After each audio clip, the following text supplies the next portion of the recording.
ہمارے لوگ تو ماں باپ جتنی عزت بھی رسول اللہ کو نہیں دیتے. داڑھی نہیں رکھ رہے جی، ماں نے اجازت نہیں دی. جماعت سے نماز نہیں پڑھ رہے، وہ ابا جی نہیں گھر سے نکلنے دیتے. اندازہ کریں آپ. تو وہ بخاری اور مسلم کی حدیث کہاں گئی کہ تم میں سے کوئی شخص اس وقت تک مؤمن ہی نہیں ہو سکتا جب تک کہ میں اسے اس کے ماں باپ اولاد سب لوگوں سے بڑھ کر عزیز نہ ہو جاؤں. وہ کدھر چلی گئی؟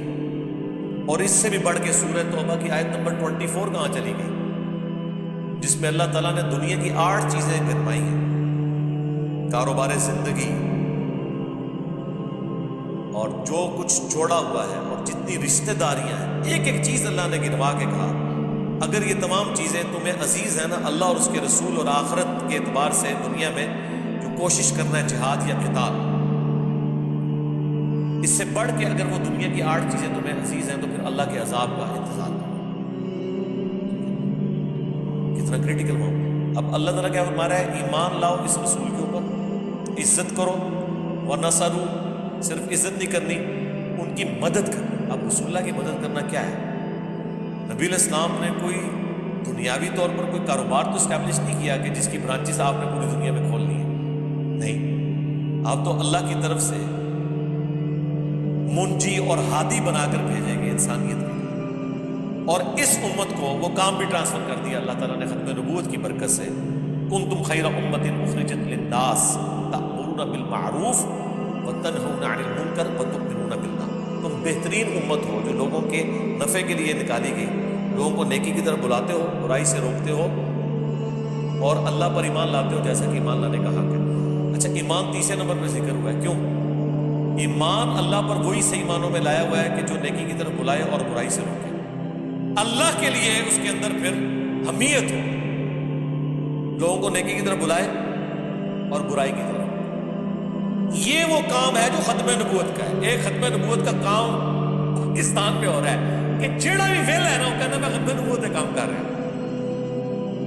ایک وہ ختم نبوت پہ کام ہے. آپ دیکھ لیں جتنے بھی لوگ ہیں، اور ناصر مدری صاحب کی پھینٹی لگائی نا ایک پنڈی کے پیر صاحب نے، اینڈ پہ جب صلح ہوئی تو ان کا ہم مل کے انشاءاللہ ختم نبوت پہ کام کریں گے.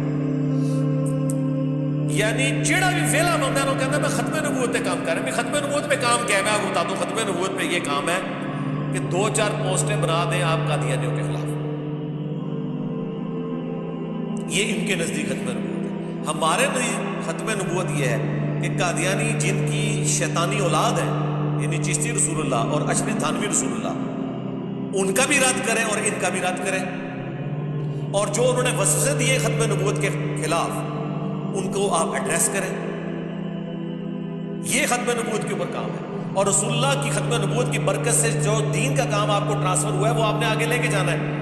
کافروں تک تبلیغ کرنی ہے وہ الگ سے، مسلمانوں کو الگ سے تبلیغ کرنی ہے. یہ ختم نبوت یہ سمجھ رہے ہیں کہ اپنے بابوں کی آپ نے تبلیغ کرنی ہے. یا آپ کچھ بھی نہیں کر رہے تو آپ یہ تو کہہ سکتے ہیں میں ختم نبوت پہ کام کر رہا ہوں. اس کی وجہ یہ ہے کہ ختم نبوت پہ کام پاکستان، انڈیا، بنگلہ دیش کے اندر یہ ہے کہ زندگی میں کبھی نہ کبھی میں نے کہا ہوگا کہ قادیانی کافر ہے.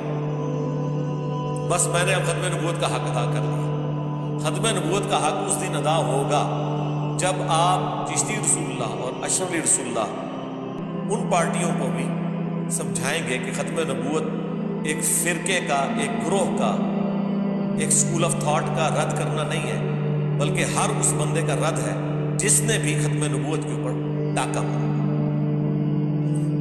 تو یہ تو اب انہوں نے یعنی ختم نبوت کے کام کو مذاق بنا دیا. کوئی کچھ نہ کر رہا ہو ختم نبوت پہ کام کر، یہ کون سی ختم نبوت کے اوپر کام؟